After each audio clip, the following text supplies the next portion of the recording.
Amin, amin ya rabbal alamin. Konotasi secara harafiah living the new normal ataupun secara literalnya bermaksud penghidupan kebiasaan yang baru disebutkan dalam perutusan oleh Yang Amat Berhormat Perdana Menteri menggambarkan secara literalnya tentang bagaimana kita perlu memberikan penumpuan terhadap penghidupan kita selepas ini dalam menghadapi wabak COVID-19. Namun dari segi falsafahnya, adakah masyarakat Malaysia khususnya masyarakat dunia sudah bersedia untuk menjalani penghidupan era baharu dan juga the new normal yang disebutkan oleh Yang Amat Berhormat Perdana Menteri? Kita melihat banyak industri yang terjejas disebabkan wabak COVID-19 ini. Disebabkan itu, kerajaan Malaysia telah hadir dengan pakej rangsangan ekonomi prihatin rakyat bagi memberikan kelegaan dan juga menakungi segala masalah yang digambarkan hasil daripada COVID-19 yang semakin membuana dan juga membahana. Apa yang penting adalah untuk kita melihat laporan oleh World Economic Forum yang mana memberikan gambaran kesan imperatif terhadap wabak COVID-19 ini khususnya kepada rantaian industri makanan yang menggambarkan bahawasanya apabila kita tidak melalui fasa ini, maka ia akan memberikan kesan yang menyeluruh khususnya kepada pembekalan makanan di seluruh dunia. Yang penting adalah inisiatif dan juga insentif kerajaan untuk memastikan agar supply chain ataupun rantaian makanan itu tidak terputus. Namun persoalannya, adakah di hasilnya nanti ataupun outputnya itu akan memberikan gambaran bahawasanya kita mempunyai bekalan makanan yang mencukupi untuk kita menakungi hasil daripada impak dan juga dampak COVID-19 ini. Bicara nanti pada malam ini akan membawakan gambaran juga tamsilan tentang pakej prihatin rakyat dan juga dalam kita menggambarkan tentang industri makanan secara keseluruhannya untuk memberikan sedikit bayangan tentang bagaimana insentif yang diumumkan oleh kerajaan itu membawa kepada hasil dan juga pelaksanaan the new normal yang dihasratkan dan juga disebutkan oleh Yang Amat Berhormat Tan Sri Muhyiddin Yassin. Baik, kita akan berjeda seketika dan kembali ini nanti kita akan terus memperincikan apakah kita kata dampak dan juga impak kesan daripada wabak COVID-19, bagaimana pakej rangsangan ekonomi ini membantu untuk memberikan gambaran dan juga keselesaan lebih baik buat masyarakat secara keseluruhannya. Kita berehat seketika dan kembali selepas ini.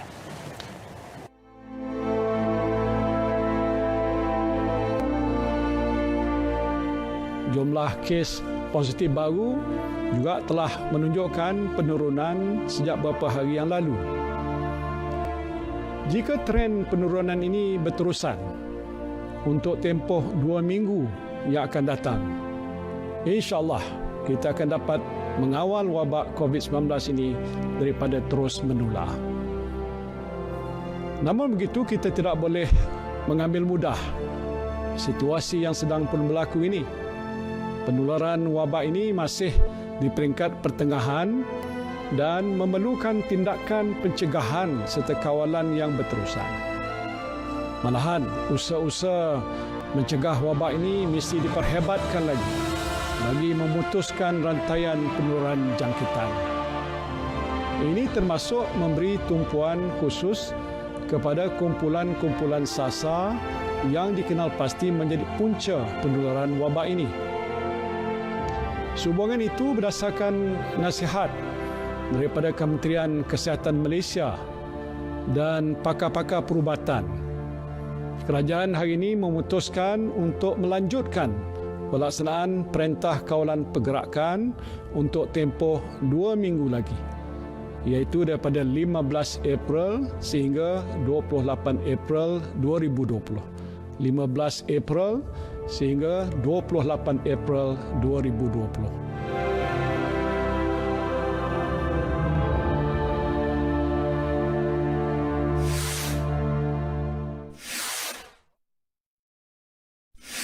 Baik, dalam perutusan khas sebentar tadi, sama-sama kita patuhi Perintah Kawalan Pergerakan yang dilanjutkan sehingga tempoh 28 April 2020. Apakala situasi dan juga lanskap atmosfera aktiviti manusia sudah berubah di peringkat dunia mahupun kita melihat bagaimana perkara ini telah merencatkan pertumbuhan beberapa sektor dan juga industri.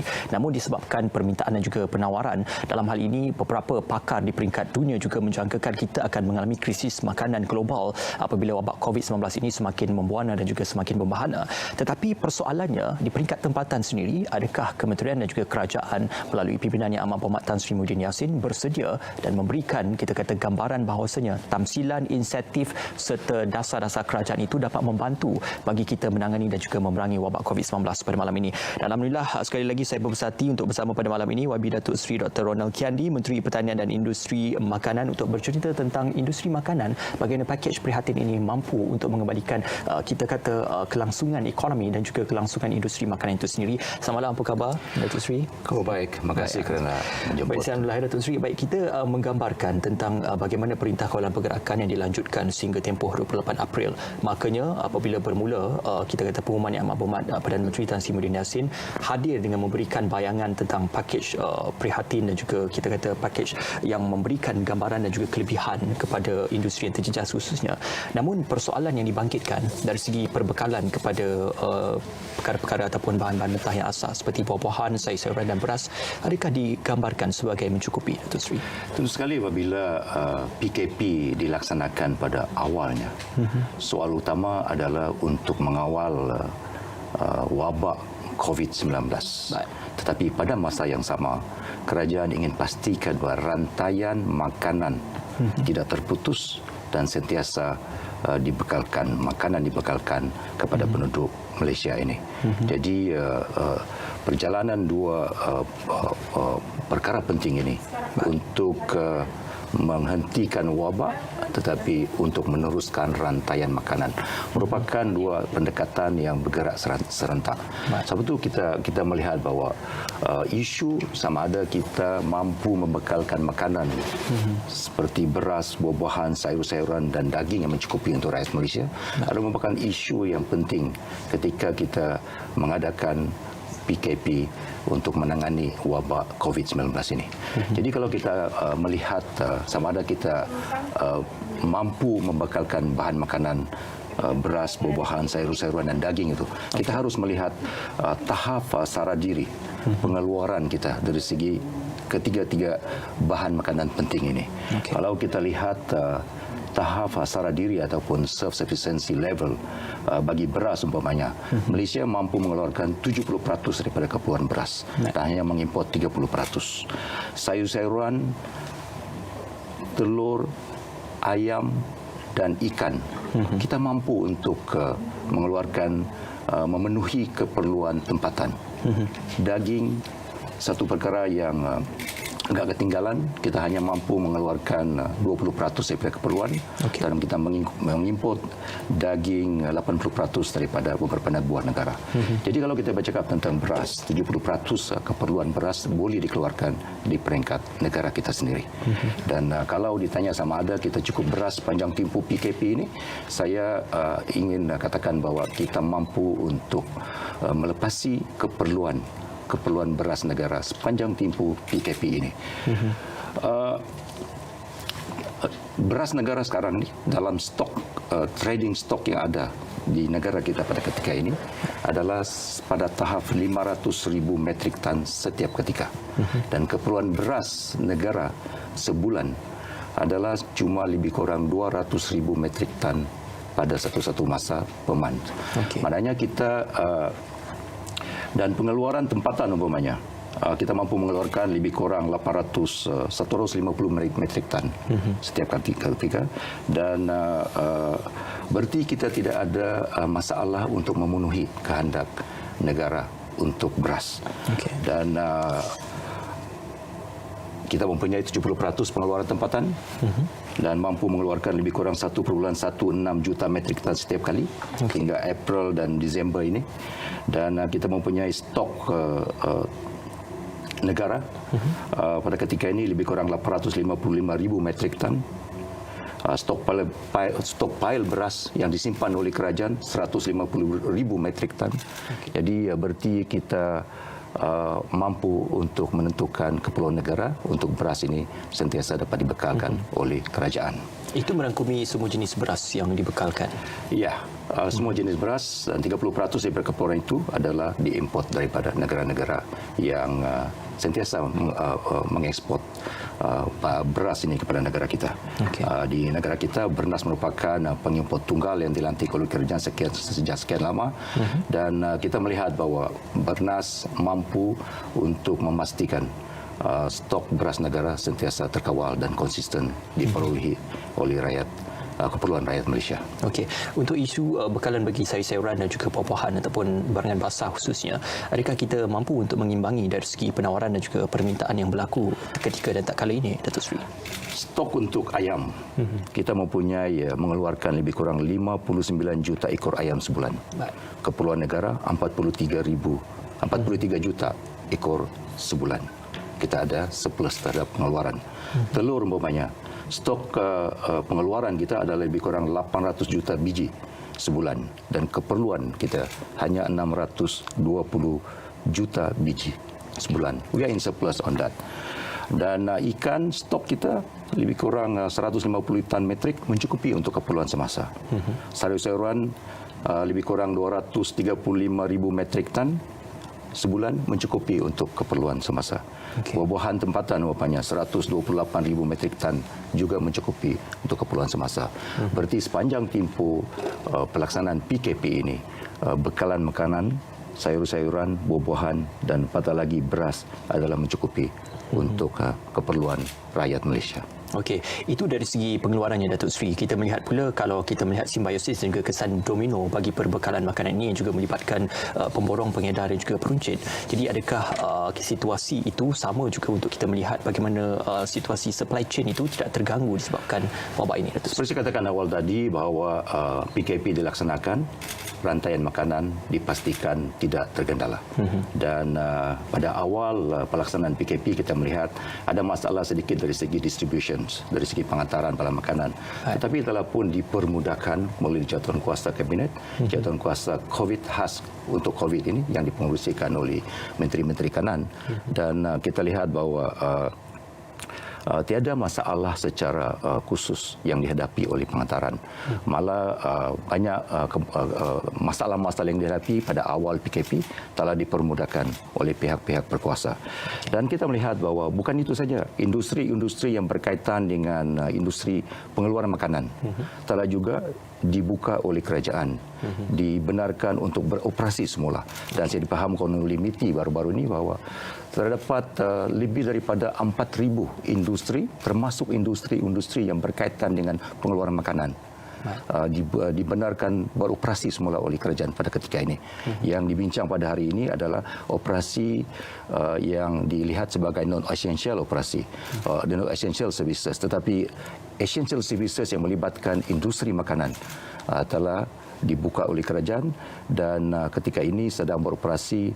Maknanya rantaian makanan bukan saja dari segi pengeluaran tetapi dari segi pengedaran, distributions dan juga the related industry yang dirangkumkan sebagai industri-industri services yang essential, yang penting, yang perlu berjalan serentak dan tiada gangguan. Jadi kita melihat daripada pengeluaran, distributions, the related industry yang berhubung dengan pengeluaran makanan kini berjalan bersama dengan arahan PKP ini. Maknanya, Datuk Seri, jaminan itu menidakkan situasi pembelian panik seperti mana yang berlaku pada awal minggu sebelum Perintah Kawalan Pergerakan diumumkan. Ya, pembelian panik berlaku disebabkan oleh PKP, merupakan satu arahan yang baru bagi rakyat Malaysia. Tidak pernah dialami oleh rakyat Malaysia sebelum ini. Menangani krisis COVID merupakan satu tindakan pengalaman yang baru bagi rakyat Malaysia. Apabila PKP dilaksanakan pada awalnya, ramai rakyat Malaysia cuba untuk membeli lebih banyak daripada keperluan. Kita lihat pada awal minggu PKP dilaksanakan, pasaraya, barang-barang di rak-rak pasaraya kosong. Tapi hanya apabila selepas 1-2 hari PKP dilaksanakan, pembelian panik itu telah mudah reda dan kini stabil dan sebagainya tidak berlaku kalau kita lihat. Jadi satu ketika lagi apabila terdapat berita yang tidak tepat dan sebagainya, dikatakan bahawa beras negara akan habis cuma cukup untuk tempoh 2,5 bulan. Kita melihat sekali lagi pembelian penik berlaku. Rakyat Malaysia membeli beras di luar daripada keperluan mereka untuk disimpan. Jadi apabila berlaku keadaan seperti ini, kita melihat bahawa stok beras di satu-satu tempat berkurangan. Baik. Dan ada yang tidak mencukupi. Dan ini disebabkan oleh keadaan pembelian yang di luar daripada jangkaan, di luar daripada keperluan yang berlaku. Tapi kita melihat bahawa apabila selepas beberapa minggu, 2 minggu selepas dilaksanakan PKP, lebih banyak outlet dibuka. Ianya berlaku kerana kurang outlet. Supermarket, pasar raya yang dibenarkan dibenarkan untuk beroperasi, dan beberapa pasar basah dan sebagainya yang menyebabkan penumpuan kepada beberapa outlet ini. Tapi kita lihat selepas perjalanan PKP selepas itu, lebih banyak outlet telah dibuka. Lebih banyak tempat untuk membeli balah telah dilaksanakan oleh kerajaan. Di pihak kementerian umpamanya kita mengadakan outlet-outlet pemasaran yang baru selain daripada outlet-outlet yang dibenarkan daripada kerajaan. Contohnya melalui agensi Pharma dan juga LKIM dan Nikmat yang diletakkan di bawah kementerian ini. Banyak outlet-outlet Pharma telah dibuka untuk memberikan tempat penumpuan baru kepada kerajaan. Kita melihat pasar tani kekal umpamanya dibuka oleh kerajaan melalui kementerian ini, dan juga My Farm Outlet, Pharma Corporations di bawah Pharma, Agro Bazaar online, pusat operasi Pharma dan sebagainya dibuka oleh kerajaan semata-mata untuk memberi ruang, memberi tempat baru bagi memberi ruang baru bagi perniagaan dijalankan semasa PKP ini. Okey, Datuk Seri, usai kita bercerita tentang perbekalan khususnya untuk barang-barangan asas dan juga barangan basah tersebut, kita akan berjeda seketika, Datuk Seri, dan selepas ini mungkin kita akan menimbulkan perincian dan juga persoalan berkenaan aktiviti pertanian dan juga perikanan yang digalakkan untuk terus beroperasi. Anda juga boleh menghubungi kami di 0322829841, juga boleh menghantarkan komen anda dan juga berinteraksi secara interaktif dengan kami di ruangan Facebook Berita RTM dan juga 5 Bicara untuk menghantarkan persoalan dan juga pertanyaan anda. Kita akan berehat seketika, kembali selepas ini.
Baik, kita bertemu kembali dalam Bicara Naratif. Sudah semestinya masih lagi bersama dengan YB Datuk Seri Dr. Ronald Kiandi, Menteri Pertanian dan juga Industri Makanan, berfokuskan kepada industri makanan prihatin rakyat. Seperti mana kita tahu, pelbagai inisiatif dan juga inisiatif yang dilaksanakan oleh kerajaan dalam kita menakuni kesan yang dibawa dan juga bahana oleh wabak COVID-19 ini dalam tempoh Perintah Kawalan Pergerakan.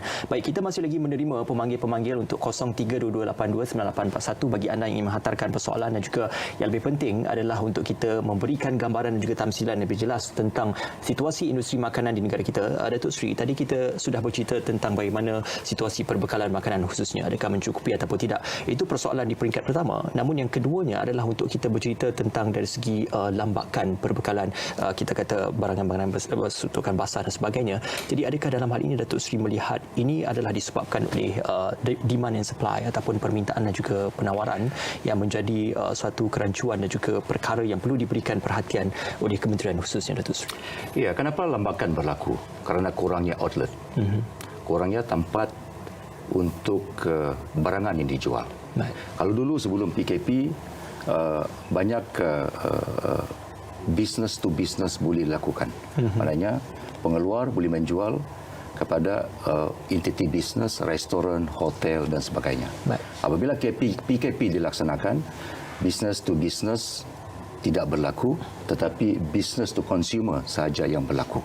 Maknanya kurangnya outlet, tempat untuk menjual barangan pertanian dan sebagainya berlaku. Sebab tu lambakan berlaku. Kita lihat di Cameron Highland umpamanya, lambakan sayur-sayuran berlaku disebabkan tiada tempat untuk menjual lebih banyak. Kalau sebelumnya 60 buah lori mengangkut setiap hari, apabila PKP kawalan dilaksanakan, hotel tidak beroperasi, tidak banyak beroperasi, restoran ditutup, kedai-kedai makan ditutup dan sebagainya. Hanya 40 buah lori yang boleh mengangkut barangan sayur-sayuran daripada Cameron Highland untuk dibuat, diantar kepada pusat pemunggahan yang dibenarkan dan sebagainya. Jadi disebabkan oleh kekurangan outlets, B2B tidak banyak berlaku, hanya B2C, business to consumer. Kaedah perniagaan business to consumer yang berlaku. Sebab itu kita berhadapan dengan isu lambakan. Kementerian Pertanian tidak berdiam diri, tetapi membantu pengusaha pekebun kecil, penternak dan juga nelayan ini untuk memasarkan hasil mereka. Sebab tu seperti saya katakan tadi, di bawah agensi Pharma umpamanya, LKIM umpamanya, Nekmat dan Nafas yang mengendalikan agensi-agensi pemasaran di bawah kementerian ini telah digerakkan sepenuhnya untuk membuka lebih banyak outlets untuk memasarkan hasil pertanian ini. Itu yang berlaku. Saya katakan tadi itu yang berlaku. Sebab tu kita melihat hasil campur tangan agensi-agensi di bawah kementerian ini sejumlah lebih kurang 65 juta ringgit sales volume yang berlaku. Jumlah jualan dari segi wang ringgit, jumlah kawangan yang berlaku, in amount of dollar ringgit yang telah dilaksanakan mampu di-generate, dijana oleh agensi-agensi di bawah Kementerian Pertanian ini. Saya katakan tadi, umpamanya pasar tani kekal yang dibuka oleh kementerian mampu menjana 22.63 juta ringgit. My Farm Outlet mampu menjana lebih kurang 1.3 juta ringgit. Pharma Corporation 3.83 juta ringgit. Agro Bazaar Online 817,000 ringgit. Agro Bazaar Raya 31,3 juta. Jumlah keseluruhan jualan daripada outlet-outlet untuk mengatasi masalah lambakan ini yang dibuat, diusahakan oleh agensi-agensi di bawah Kementerian Pertanian mampu menjana total sales lebih kurang 60 juta ringgit.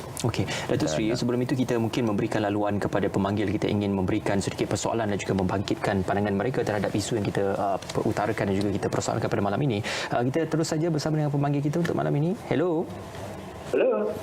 Hello, ya, Tuan? Ya, halo. Tuan Muhammad Hafizul, Ya. Baik, silakan dengan persoalan dan juga mungkin pandangan yang nak digambarkan bersama dengan kami pada malam ini, Tuan. Soalan saya, apa yang saya nak tanya kepada Yang Berhormat ni, saya adalah penanam nenas di bawah lembaga lembaga pentadbiran nenas Malaysia. Baik. So masalah saya ni apabila kita tersangkut dengan PKP ni, so segala bayaran kita dengan daripada Kementerian Pertanian, daripada lembaga nenas, semuanya sangkut. So saya punya soalannya, Kementerian, apakah bayaran kita ni tidak akan dibuat oleh kementerian selagi PKP ini masih lagi jalan. Itu saja. Terima kasih ya. Baik, terima kasih Encik Muhammad Hafizul. Mungkin Datuk Seri soalan. Memang telah antara pendekatan-pendekatan untuk meringankan beban industri, pemain-pemain industri, frontliners pertanian ini, sejajar dengan kehendak kerajaan dan dibuat oleh kerajaan. Kalau dari segi pembayaran kepada bank, pembayaran kepada agrobank, pembayaran kepada agensi kerajaan, moratorium 6 bulan tidak perlu dibayar. Itu merupakan satu pendekatan asas yang dibuat oleh kerajaan. Semua agensi kalau dilibatkan ditanyakan sama ada pembayaran kepada siapa, kepada agensi kerajaan, kepada bank, kepada agrobank, kepada agensi kementerian di bawah kementerian ini, 6 bulan tempoh adalah merupakan tempoh waktu yang diberikan untuk tidak perlu membayar. Selepas 6 bulan baru moratorium diadakan untuk 6 bulan kepada semua pinjaman-pinjaman bank dan juga agensi-agensi di bawah kementerian ini. Saya sesuai dengan pertanyaan itu tadi, memang pendekatan-pendekatan dibuat oleh kerajaan, bukan itu saja. Di bawah kementerian ini, pengecualian sewaan ke atas outlet pemasaran fahama rupanya dan pasar tani dikecualikan selama 6 bulan, yang melibatkan lebih kurang 17,000 pengusaha pasar fahama, yang melibatkan lebih kurang 4.8 juta, dikecualikan pembayaran selama 6 bulan. Itu merupakan pendekatan yang dibuat oleh kementerian sesuai dengan pendekatan yang dibuat oleh berbagai agensi dan bank kepada ketika ini. Bukan itu saja, kalau kita lihat Nekmat umpamanya memberi pinjaman kilat pemasaran ikan. Ini bantuan-bantuan yang diberikan oleh kerajaan di bawah kementerian ini terhadap beberapa agensi yang ada di bawahnya. Nekmat ada pendekatan, Jabatan Perikanan ada pendekatan, inisiatif penangguhan untuk Lembaga Pertubuhan Peladang 6 bulan juga. Melibatkan seramai 430 usahawan peladang. Lembaga Pertubuhan Peladang melaksanakan inisiatif penangguhan pembayaran balik pembiayaan selama 6 bulan. Jadi kalau pemanggil tadi bercakap tentang apa tindakan kementerian untuk menangguh pembayaran. Kalau ianya dibuat di bawah Pertubuhan Peladang, kalau ianya dibuat di bawah FAMA, di bawah Pasar Tani dan sebagainya, ada pengecualian 6 bulan tempoh pengecualian untuk membayar. Datuk Seri, untuk mungkin lebih jelas penjelasan tentang persoalan yang dibangkitkan oleh pengeluar ataupun mereka yang terlibat secara langsung dalam industri pembekalan pertanian dan juga industri makanan ini, dari segi hasil ataupun aliran tunai mereka yang diterima dalam sepanjang tempoh PKP ini, bagaimana memastikan agar hasil tunai ataupun aliran tunai itu seperti biasa ataupun seperti normal, yang mana dalam tempoh PKP ataupun mendepani wabak COVID-19 tidak menjejaskan hasil jualan dan juga hasil pengeluaran mereka, Datuk Seri? Ya, memang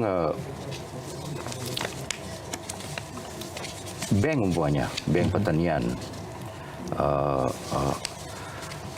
memang sepanjang tempoh ini di bawah perancangan pelaksanaan PKP umpamanya, sepanjang tempoh ini dibantu oleh kerajaan.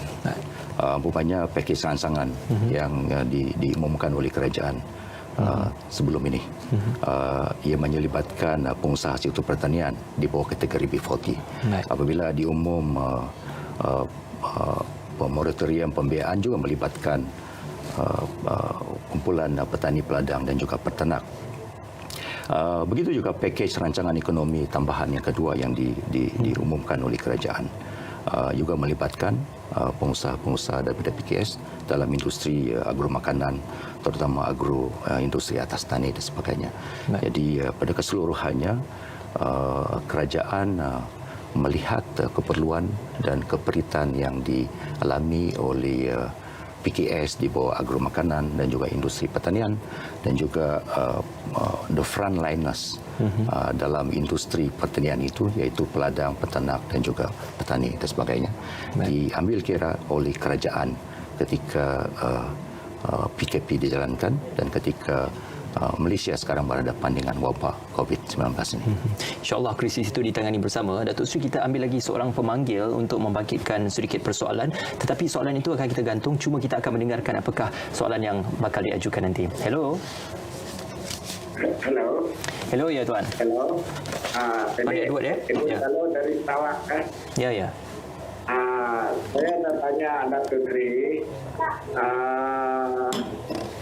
Sebab kami di daerah bagian Serian daerah Semedo dah terima bekalan tadi dah diagi-agi, tapi memandangkan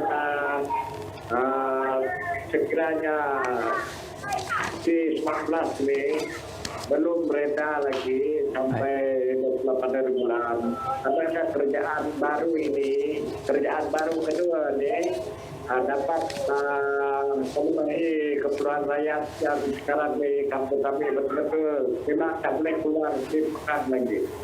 Dan kami ucapkan terima kasih dengan kerajaan Pakatan Nasional yang memberi sumbangan itu, dan itu yang banyak saya dengan Datuk Seri bekas Timbalan Speaker Dewan Rakyat. Terima kasih Datuk Seri Timbalan.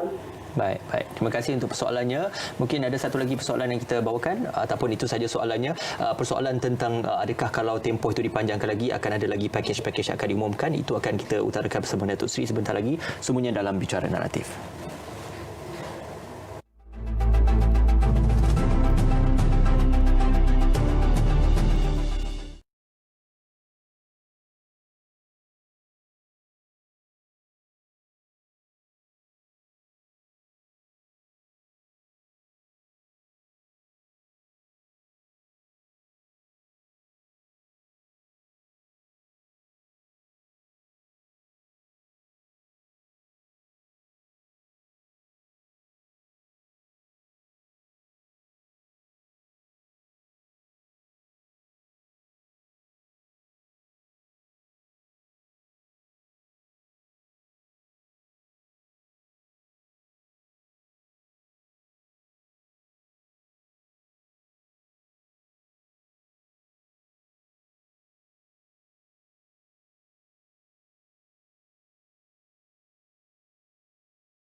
Saya bertuah kerana anda semua adalah insan yang berdisiplin dan patuh kepada undang-undang.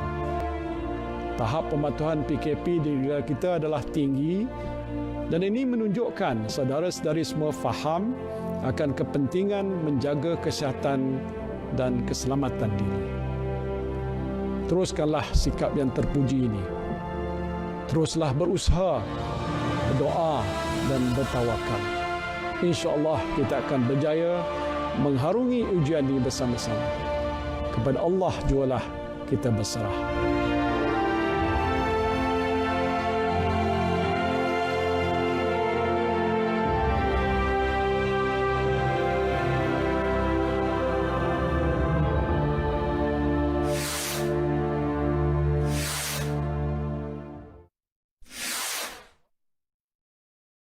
Baik, kita bertemu dalam bicara naratif. Datuk Seri, seperti mana yang disebutkan dan juga dibangkitkan oleh sahabat pemanggil kita tadi tentang yang mengusahakan industri padi dan sebagainya yang berkaitan dengannya, apabila tempoh ini kalau diteruskan untuk PKP ataupun dalam kita mendepani wabak COVID-19 ini, apa antara pakej-pakej ataupun insentif yang mungkin boleh dibantu oleh pihak kementerian dalam menangani isu ini, Datuk Seri? Soalan tadi tentang sama ada boleh berusaha ke tidak, bekalan bantuan yang diberi oleh kerajaan disebabkan oleh PKP. Sebenarnya seperti saya katakan awal tadi, PKP ini tidak menghalang daripada petani, nelayan dan peternak untuk meneruskan usaha mereka. Kerana kita cuma ingin bertujuan, PKP bertujuan untuk mengawal perebakan wabak COVID, tetapi tidak memutuskan rantaian makanan. Jadi kalau ada usaha untuk bertanam padi seperti yang dikatakan tadi itu, sepatutnya boleh dijalankan. Walau bagaimanapun, ada negeri yang mempunyai SOP yang berbeza umpamanya. Ada negeri yang tidak mengizinkan, tidak membenarkan nelayan ke laut, tidak membenarkan pengangkutan, distribution of vegetable, sayur-sayuran daripada kebun, seperti yang berlaku di Kundasang. Jadi ini merupakan SOP negeri yang dibuat oleh negeri. Tetapi secara umumnya, Majlis Keselamatan, Jabatan Kuasa Khas menangani COVID ini inginkan bahawa wabak diberhentikan, tetapi rantaian makanan itu diteruskan, malah dipermudahkan. Sebab itu saya katakan tadi bahawa pada awalnya ada gangguan dari segi distribution, agihan dan sebagainya, tetapi ditangani dan dipermudahkan oleh jawatan kuasa melalui tindakan-tindakan bahagian-bahagian keselamatan yang mengawal sekatan-sekatan dan sebagainya. Jadi kalau ada masalah dari segi setempat, ianya merupakan SOP yang berlaku di negeri pertanian. Al-Alam Datuk Seri dah menyebut tentang kita kata rantaian perbekalan makanan itu sendiri. Adakah aktiviti ekspor dan juga import negara juga akan terjejas mungkin disebabkan dalam tempoh kita mendepani wabak ini, Datuk Seri? Kita melihat bahawa kalau dilihat dari segi nilai ekspor negara dari segi pertanian, produk pertanian, pada bulan Mac 2020 sebanyak 1.4 bilion berbanding dengan pada tempoh yang sama tahun lalu 3.8 bilion. Ini menunjukkan adanya pengurangan dari segi ekspor produk pertanian ke luar negara yang berlaku 3 bulan pertama tahun ini berbanding dengan 3 bulan pertama tahun lalu. Walau bagaimanapun kita melihat pada bulan 18 hari bulan Mac umpamanya, nilai dagangan ekspor produk pertanian ini pada 18 hari bulan Mac 1.6 juta ringgit, tetapi pada 9 hari bulan April 2020 mencecah kepada 51.2 juta ringgit. Peningkatan ini berlaku kerana negara pengimport China sebagainya telah membuka ruang membuka negara mereka kepada pengimportan barang-barang produk-produk pertanian daripada negara lain, termasuklah negara Malaysia. Jadi kita melihat bahawa kesan COVID memang berlaku dari segi ekspor produk pertanian kita ke luar negara. Tetapi ianya telah mula redah selepas 9 hari bulan April kerana negara China dan beberapa negara lain, negara China umpamanya terutamanya telah mula membuka negara mereka untuk mengimport barangan produk-produk pertanian daripada negara lain termasuk Malaysia.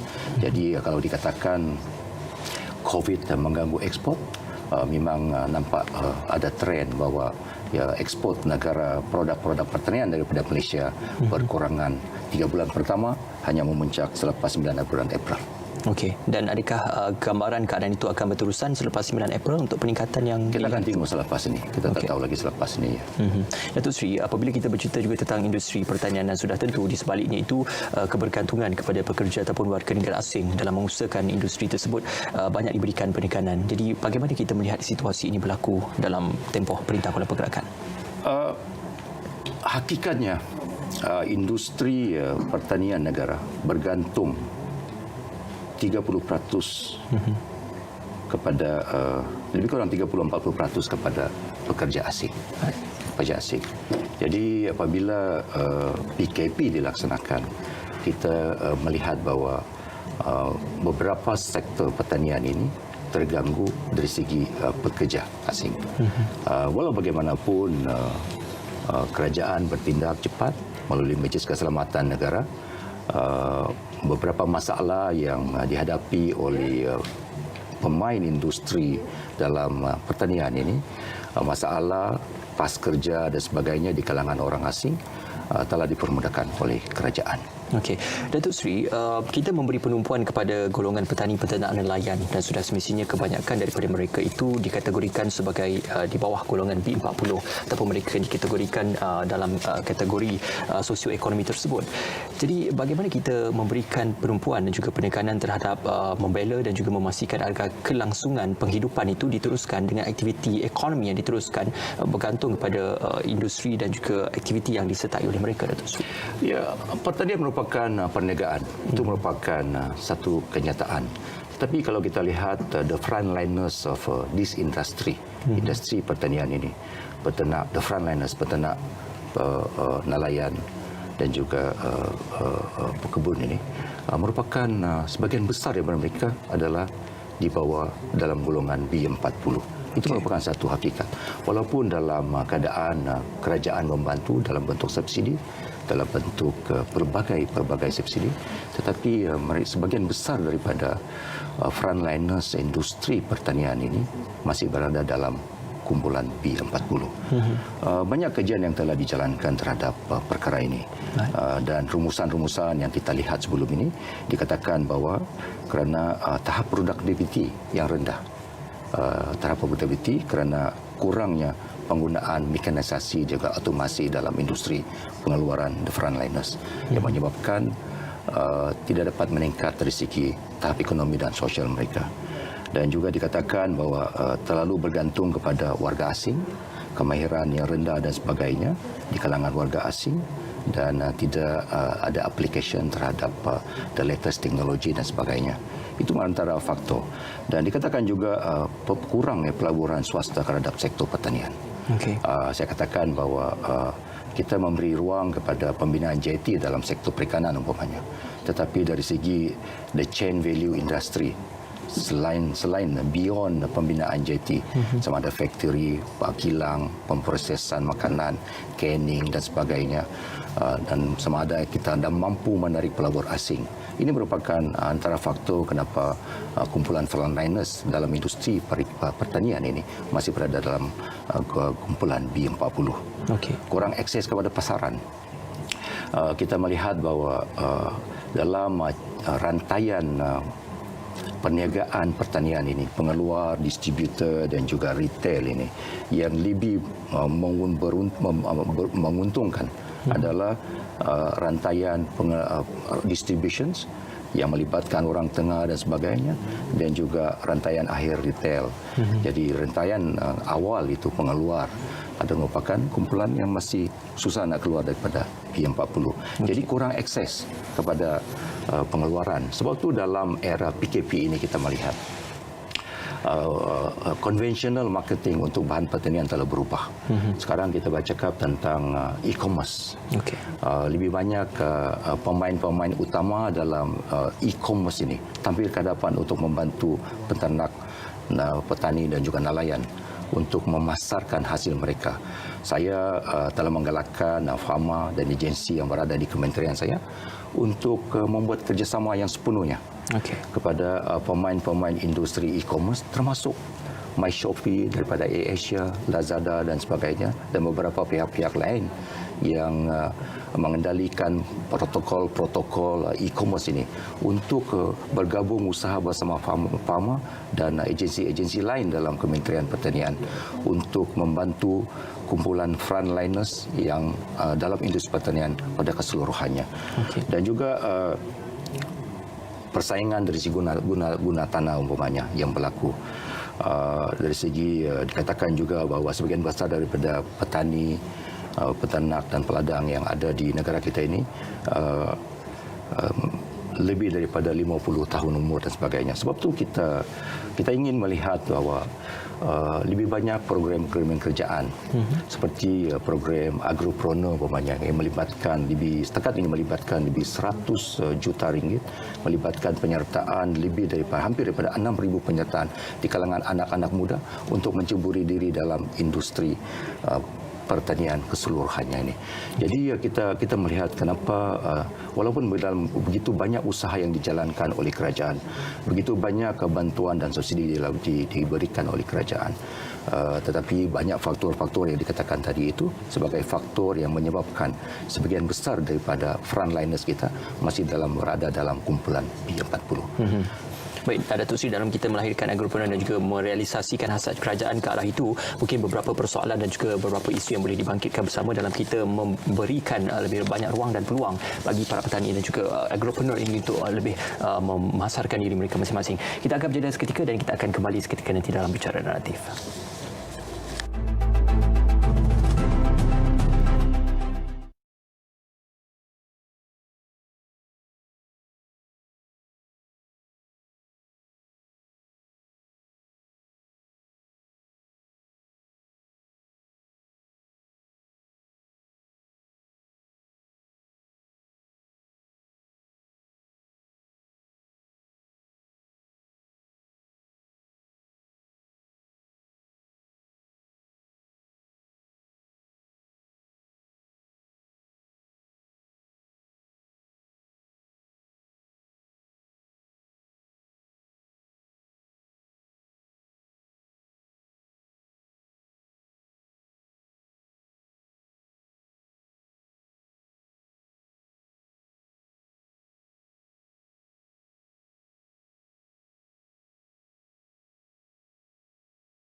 Untuk membantu.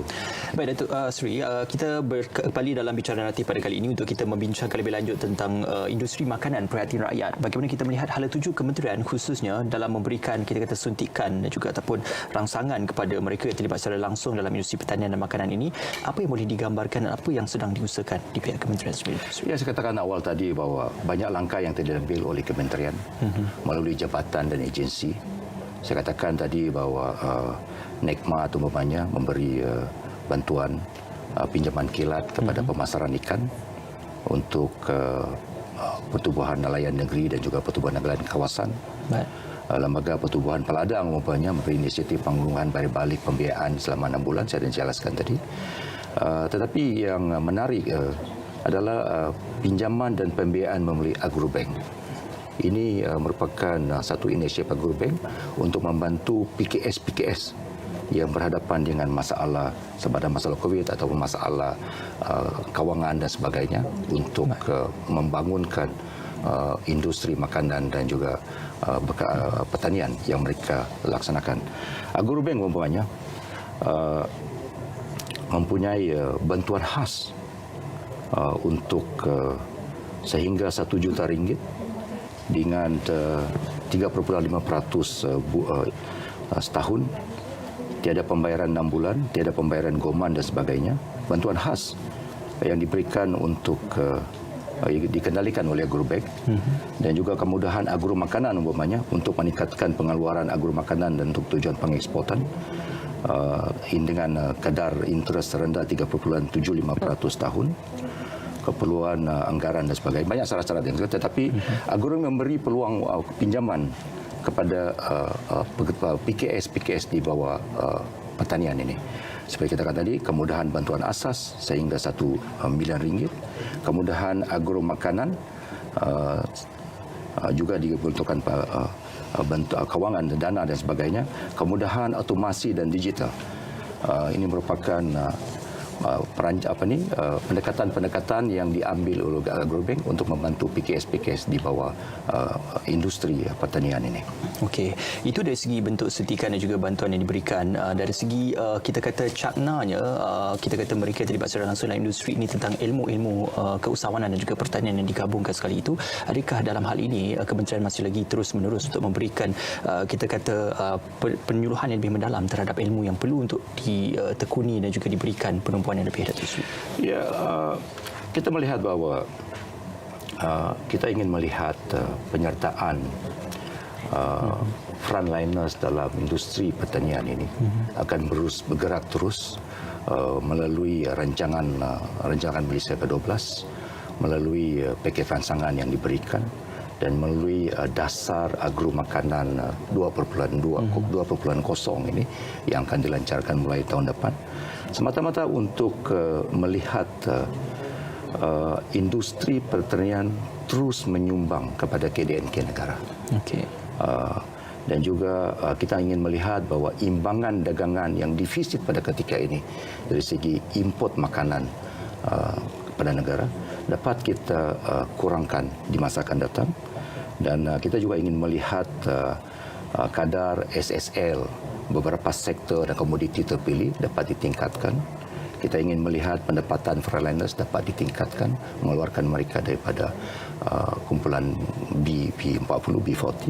Okay. Dan juga yang penting sekali kita ingin melihat peningkatan dari segi penggunaan teknologi terkini dalam pertanian selaras dengan Industrial Revolution 4.0. Okay. Jadi apa juga pendekatan-pendekatan yang diambil oleh kerajaan ditumpukan kepada untuk memperkasakan sumbangan sektor pertanian dalam industri KDNK negara pada keseluruhannya. Okey, Datuk Seri, mungkin ada ruang untuk kita mengambil soalan daripada sahabat pemanggil kita yang sedang menonton kita sekarang ini. Hello. Hello, ya. Ya tuan, silakan soalannya. Okey.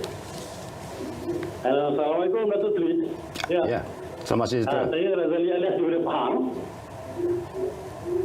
Waalaikumsalam. Saya nak tanya Datuk Seri, kesan daripada pandemik COVID-19 ni Datuk Seri, permintaan terhadap makanan atau industri makanan ini terlalu tinggi. Okey, adakah selepas pada pasca COVID-19 ini kita sedia untuk menukar cara kita kepada agro-based industry? Maknanya kita lebih pada pertanian, sebuah negara pertanian. Okey, terima kasih Encik Razali atas soalannya sebentar tadi. Perubahan yang berlaku, Datuk Seri? Kalau kita sebut tentang agro-base, ianya melibatkan pelbagai sektor dalam industri pertanian, perikanan, peternakan, penanaman dan keseluruhannya di bawah sektor pertanian. Jadi pasca COVID ini pun tumpuan-tumpuan akan diberikan kepada keseluruhan sektor dalam industri pertanian. Sebab itu saya katakan tadi bahawa antara penumpuan yang ingin ditingkatkan adalah aplikasi automation dan juga mekanisasi dan juga automasi. Kita ingin melihat output lebih ditingkatkan, sumbangan industri pertanian keseluruhannya terhadap KDNK akan ditingkatkan. Kita ingin melihat tahap SSL kita seperti saya katakan tadi dapat ditingkatkan dalam pelbagai sektor-sektor tertentu dan tentu sekali Perencanaan ini telah lama dilaksanakan oleh kementerian melalui dasar-dasarnya dan sekarang ke arah dasar agro makanan 2.0. Jadi kalau dikatakan bahawa kita akan tumpukan kepada satu sektor pertanian, tetapi sebenarnya kita akan menumpuh keseluruhan sektor pertanian dalam industri pertanian yang keseluruhannya. Dari industri perikanan, industri peternakan, pekebun, padi dan sebagainya akan terus diperkasakan masa kini dan juga pasca COVID-19. Secara kesimpulan Datuk Seri, mungkin R&D dan juga pertumbuhan terhadap pendidikan bagi industri makanan ini mungkin boleh lebih ditumbuhkan untuk kita memberikan hasil dan juga skala lebih meluas terhadap industri makanan dan pertanian, Datuk Seri.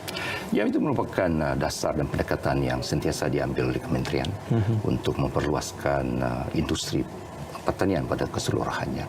Sebab itu saya katakan bahawa dasar pertanian agro makanan 2.0 ini akan diperkasakan. Pendekatan pada perkaru, penggunaan automasi dan mekanisasi akan diperkasakan sesuai dengan revolusi IR 4.0.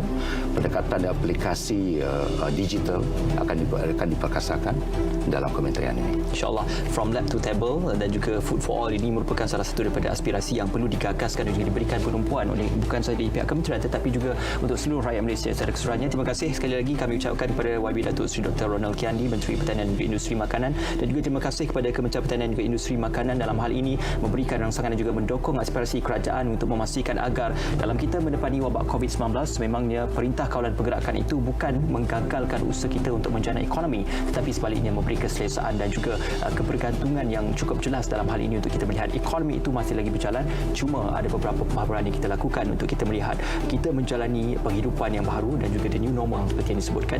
Terima kasih bersama kami RTM Jalan Media Penerjaya. Assalamualaikum dan selamat malam.